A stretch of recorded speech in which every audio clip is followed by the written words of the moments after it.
Caption और title बहुत important चीज़ है आपके लिए। कैप्शन क्या होती है? जब आपने स्ट्रीम यार्ड पे जाके लाइव का बटन दबा दिया तो वो स्ट्रीमिंग लाइव आपके फेसबुक पेज पे चली जाती है। अब आप अपने फेसबुक पेज पे जाएंगे और उसको एडिट करेंगे। एडिट करके आप उसमें अपनी कैप्शन डालेंगे। फॉर एग्जाम्पल मेरा जो शो है जिसको मैं डैनीज डैन कहता हूँ, मैं उसमें लिखूंगा Danny's Dan is here with Arif Ahmed who is an excellent video editing professional. ठीक है, और उसके बाद मैं आरिफ को टैग करूंगा उसमें, ताकि आरिफ के घर वाले, आरिफ के दोस्त यार भी उसको देख सकें, और किसी और को भी टैग करूंगा, जैसे नॉर्मली हम लोग रेहान भाई को टैग करते हैं, रेहान अल्लाह वाला को, ताकि वो अपनी प्रोफाइल से इसको शेयर कर सकें।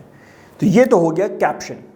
अब आ जाते हैं टाइटल पे। स्ट्रीम यार्ड में बहुत ही एक्सीलेंट फीचर है जिसको स्ट्रीम यार्ड कहता है बैनर्स।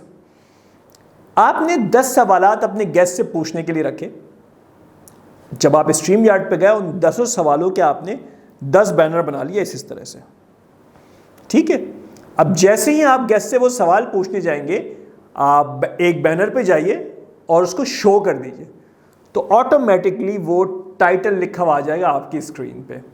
तो जो लोग अभी फेसबुक अपना स्क्रॉल कर रहे हैं और उनको आपकी वीडियो नजर आई है मगर आपकी आवाज़ नहीं सुनाई दे रही, मगर उस टाइटल के थ्रू उनको पता चल जाएगा कि आपकी डिस्कशन किस चीज़ के बारे में है, और अगर उनके इंटरेस्ट की चीज़ हुई तो वो उसको अनम्यूट करके सुनना शुरू कर देंगे। तो सिर्फ टाइटल दिखाने से आपकी व्यूअरशिप बढ़ सकती है, लोग ज़्यादा इंटरेस्टेड हो सकते हैं और लोगों की इंगेजमेंट बढ़ सकती है।